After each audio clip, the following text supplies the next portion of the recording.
Assalamualaikum warahmatullahi wabarakatuh. Sebelumnya perkenalkan, nama saya Koko Wismolanko, NPM 1975604 dari kelas perjalanan wisata A. Jadi di video kali ini saya akan menjelaskan dua hal terkait kebudayaan masyarakat suku Sunda. Jadi yang pertama itu mengenai mata pencaharian masyarakat suku Sunda, yang kedua yaitu rumah adat suku Sunda. Baik, langsung saja pada pembahasan. Baik, yang pertama yaitu mata pencaharian masyarakat suku Sunda. Suku Sunda merupakan kebudayaan masyarakat Indonesia yang tinggal di wilayah barat Pulau Jawa. Pada zaman dahulu, dengan keadaan tanah yang subur, karena banyaknya dataran tinggi dan pegunungan, orang Sunda banyak yang terjun ke dunia pertanian. Berladang dan bersawah banyak dilakukan oleh masyarakat suku Sunda, salah satunya yaitu pertanian huma, yaitu sumber pencaharian pertanian orang Sunda Kanekes. Contohnya pada daerah Lembang di Bandung, di daerah tersebut memang mayoritas masyarakat Sunda bermata pencaharian, berladang dan berkebun. Perkebunan banyak terdapat di daerah ini seperti perkebunan teh, kelapa sawit, kina, dan tebu. Karena memiliki dataran tinggi dan tanah yang subur, oleh karena itu dimanfaatkan untuk bercocok tanam. Karena perkembangan zaman semakin maju, sebagian penduduk Jawa Barat ada yang bermata pencaharian sebagai buruh pabrik, nelayan, pengrajin, guru, pegawai negeri, dan pengusaha. Untuk mata pencaharian masyarakat suku Sunda pada zaman sekarang, sudah lebih serba modern.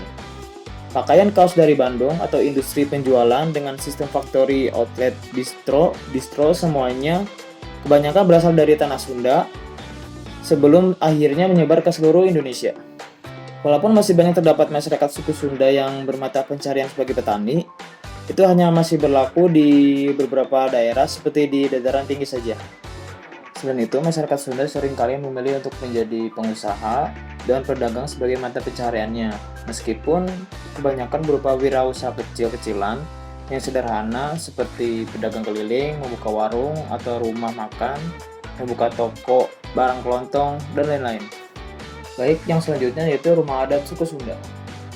Terdapat beberapa rumah adat suku Sunda, diantaranya yang pertama yaitu Jolopong. Rumah adat yang paling banyak dan sering ditemui di daerah pedesaan adalah rumah adat Jolopong. Sebutan untuk rumah adat dengan atap pelana yang bentuknya memanjang. Untuk rumah Jolopong ini dapat ditemukan di daerah Garut. Yang kedua yaitu Julang Apak. Dikarenakan bentuk atapnya seperti sayap burung yang sedang terbang, rumah adat ini biasanya mudah ditemukan di daerah pedesaan. Rumah adat ini pantas untuk masyarakat suku Sunda yang memiliki keluarga banyak di dalam rumahnya karena luas di dalamnya. Yang ketiga yaitu Tagok Anjing, dikarenakan bentuk atapnya seperti seekor anjing yang sedang duduk. Yang keempat yaitu Perahu Kumurep, sebutan untuk atap rumah yang berbentuk perisai. Oleh masyarakat Sunda disebut Perahu Kumurep karena bentuk atapnya seperti perahu kebalik.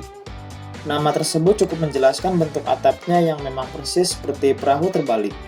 Rumah adat Perahu Kumurep terdiri dari 4 bentuk utama, yakni bentuk trapesium yang berada di bagian depan dan belakang rumah, kemudian bentuk segitiga sama sisi yang berada di sisi kanan dan kiri rumah. Yang kelima yaitu Badak Huai, dikarenakan bentuk atapnya seperti seekor badak yang sedang membuka mulutnya. Dalam bahasa Indonesia, istilah ini artinya badak yang menguap.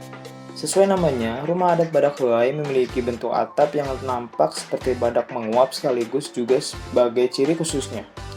Jenis rumah adat ini biasa digunakan untuk menerima tamu laki-laki dan masih banyak ditemui di daerah Sukabumi.